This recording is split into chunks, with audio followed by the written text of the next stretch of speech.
से जाने न दूंगा जाना, यूं न हमसे नजरें चुराना, होगा हमसे ही दिल। বাহিরে তখন বৃষ্টির তাণ্ডব চলছে। জানালার কাছে জলের ফোঁটাগুলো আছড়ে পড়ছে, কিন্তু ঘরের ভেতরটা একদম শান্ত আর উষ্ণ। টেক্সটাইল ডিজাইন নিয়ে ব্যস্ত থাকার ভান করলো তেহমের সমস্ত মনোযোগ তার পাশে বসে থাকা জাংকুকের ওপর। জাংকুক, যাকে তেহম আদর করে কুকি বলে ডাকে, সে এক কোণে বসে কার্টুন দেখছে আর মাঝে মাঝে তেহমের দিকে তাকিয়ে মুখটা ভেঙাচ্ছে। জাংকুক বরাবরই খুব আহ্লাদী। তেহমের একটুখানি মনোযোগ না পেলে তার অভিমান আকাশ ছুঁয়ে। তেহমি, জাংকুক টেনে টেনে ডাকলো। সে ঘুষতে ঘুষতে তেহমের একদম কাছে এসে বসলো। তুমি আর কতক্ষণে কাজ করবে? আমার একদম ভালো লাগছে না।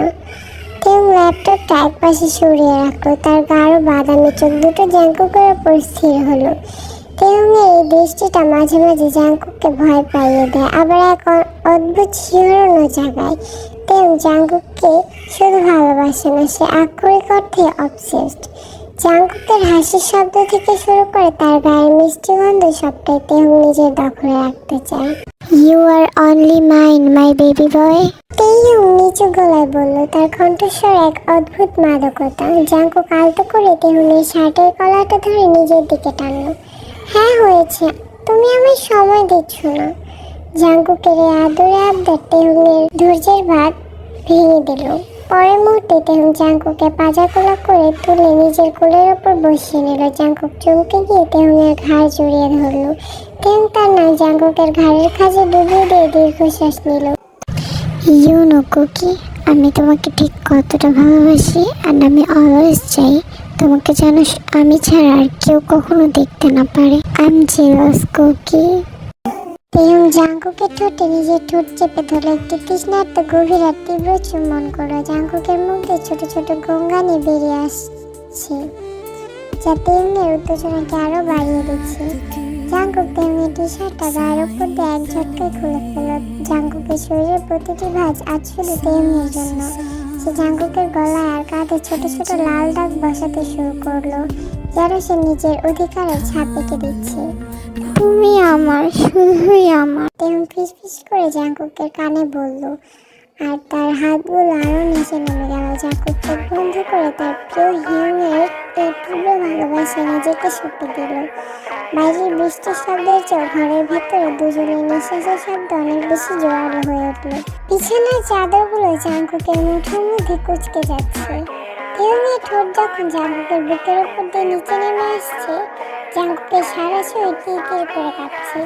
তেহম প্রতিটা ইঞ্চি জায়গায় নিজের অধিকারের ছাপ রেখে যাচ্ছে।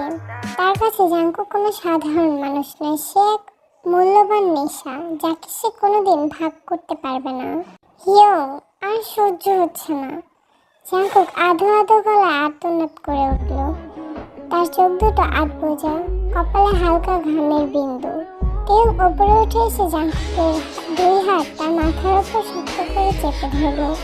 তেহমের চোখের মনে যখন গাঢ় কালো হয়ে গেছে, সে ফিসফিস করে বলল, do you want me babe? Jungkook তার কোমরটা সামান্য ধনুকের মতো বাঁকিয়ে তেহমের আরো কাছে আসার চেষ্টা করলো। আমি শুধু তোমার, সারা জীবনের জন্য তোমার।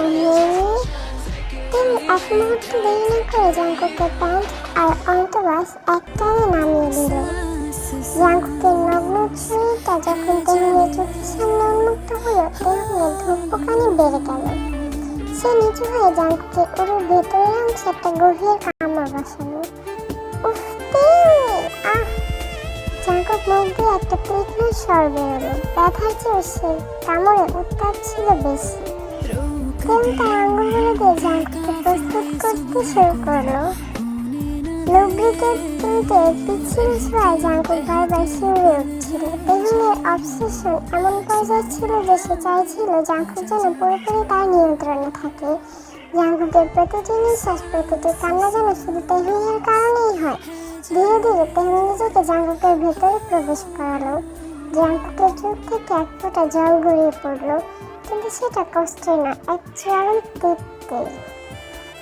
তেহম থেমে গিয়ে জাংকুকের চোখের জলটুকু স্নেহ করলো।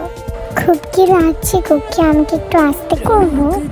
জাঙ্কুক দুই হাত দিয়ে তেমনি পিঠ আঁকড়ে ধরলো। তার নখগুলো তেমনি চামড়া বুঝে যাচ্ছিল। না, থামবে না, আমাকে আরো আরো ঘুরিয়ে নাও। তেমনি এবার নিজের ছন্দ বাড়াতে শুরু করলো। ঘরের ভেতর যখন শুধু তাদের শরীরে ধাক্কা লাগার শব্দ আর দুজনের দীর্ঘ নিঃশ্বাসের শব্দ শোনা যাচ্ছিল। তেমনি প্রতিটি ধাক্কা ছিল তীব্র আর অধিকার বোধে ঠাসা। সে জাঙ্কুকের কানের কাছে লুকিয়ে বারবার বলতে লাগলো, তুমি আমার জীবন, আমার জান, আমার সব। কেউ তোমাকে কখনো আমার থেকে কেড়ে নিতে পারবে না। জাঙ্কুক যখন উত্তেজনার চরম শিখরে, সে তার পা দুটো তেমনি কোমরে জড়িয়ে ধরলো। তিনি জাঙ্কুকের ঠোঁটে ঠোঁট রেখে সে চিৎকারটুকু শুষে নিল। যখন তারা দুজনেই একসাথে এক চরম উত্তেজনার সাগরে আছড়ে পড়ল, অনেকক্ষণ পর যখন নিঃশ্বাসের গতি স্বাভাবিক হলো, তেমন জাঙ্কুককে নিজের বুকের সাথে রক্ত জড়িয়ে ধরলো। জাঙ্কুক ক্লান্ত হয়ে তেমন বুকে মুখ লুকিয়ে রাখতো। তেমন তার কপালে আলতো করে চুমু খেয়ে বলল, আমি তোমাকে কোনোদিন ছাড়বো না, তুমি জানো তো সেটা। জাঙ্কুক শুধু অস্পষ্টভাবে বলল, জানো, আর আমিও চাই না তুমি আমাকে ছাড়ো। পরদিন সকালে জানালার পর্দা ছেড়ে সোনালি রোদ ঘরে এসে আছড়ে পড়ছে। তেমন তখন অনেকক্ষণ আগেই জেগেছে। সে এক হাতে ভর দিয়ে শুয়ে অপলক দৃষ্টিতে তাকিয়ে আছে তার পাশে ঘুমানো জাঙ্কুকের দিকে। জাঙ্কুকের ফর্সা পিঠে আর গলায় তেহুয়ের দেওয়া সেই গাঢ় লাল দাগগুলো কাল রাতের তীব্রতার সাক্ষ্য দিচ্ছিল। তেহুয়ের ইচ্ছে করছে জাঙ্কুককে এভাবে সারা জীবন আগলে রাখতে। তার অবসেশন এতটাই গভীর যে জাঙ্কুকের প্রতিটি নিঃশ্বাসে যেন সে নিজের করে নিতে চায়। কুকি, উঠো বেবি। কেউ জাঙ্কুকের কানে ফিস ফিস করে ডাকলো এবং তার নাকের ডগায় একটা আলতো কামড় দিল। জাঙ্কুক ঘুমের ঘরে একটু কুকড়ে গেল। তারপর খুব আহ্লাদী ভঙ্গিতে তেহুয়ের বুকের উপর মুখ লুকালো। তার চোখ তখনও বন্ধ। হিয়াং, আর একটু, খুব ঘুম পাচ্ছে, প্লিজ। কাল রাতে তুমি আমাকে ঘুমাতে দিচ্ছিলে না বেবি, ভুলে গেছো? তেহুন দুষ্টুমি ভরা হাসিতে বলল। সে জাঙ্কুকের কোমর জড়িয়ে ধরে তাকে নিজের আরো কাছে টেনে নিল। জাঙ্কুক এবার চোখ মেলল। তার চোখে এখনো কাল রাতে সেই ঘোর। সে তেহুনের চিবুকে একটা ছোট চুমুকে ফিস ফিস করে বলল, তুমি খুব পচাতে, আমার সারা শরীরে ব্যথা করে দিয়েছ। আমি আজ একটু উঠতে পারছি না। জাঙ্কুকের এই মিষ্টি অভিযোগ শুনে তেহুনের চোখ দুটো আবার অন্ধকার হয়ে এলো। সে জাঙ্কুকের ওপর আশ্রয় হয়ে বলল, তাহলে কি আজ সারাদিন বিছানাতেই থাকবে? আমি কিন্তু খুব খুশি হব তোমাকে এভাবে বন্দি করে রাখতে পারলে। জাঙ্কুক হেসে ফেলল। সে পরিচিত খরগোশের মতো মিষ্টি হাসি। সে তেউংয়ের গাল দুটো টিপে দিয়ে বলল, তুমি আমার সারা জীবন এভাবে বন্দি করে রেখো, আমি তো অন্য কোথাও যেতেই চাই না। তেউং জাঙ্কুকে পাজা কোলা করে কোলে তুলে নিল। জাঙ্কুক চমকে গিয়ে তার গলা জড়িয়ে ধরলো। কি করছো তে? তোমাকে শহর দিতে নিয়ে যাচ্ছে। আমার লক্ষ্মী বাচ্চাটা তো আজকে হাঁটতে পারছে না, তাই না? তেহুং জাঙ্কুকের কানের কাছে ফিস ফিস করে বলল। বাথরুমে যাওয়ার পথে জাঙ্কুক তেহুংয়ের কাঁধে মাথা রেখে খুব আদুরে গলায় বলল, শহরের পর কিন্তু আমাকে নিজ হাতে খাইয়ে দিতে হবে, মনে থাকে জানো। তেহুং জাঙ্কুকের কপালে একটা দীর্ঘ চুমু খেয়ে বলল, তোমার স্বভাবদের পূরণ করে তো আমার কাজ, জান। বাইরে তখন রোদ বাড়ছে আর ঘরের ভিতরে শুরু হলো তাদের নতুন এক রোমান্টিক সকাল, যেখানে ভালোবাসা আর অধিকার বোধ মিলেমিশে একাকার।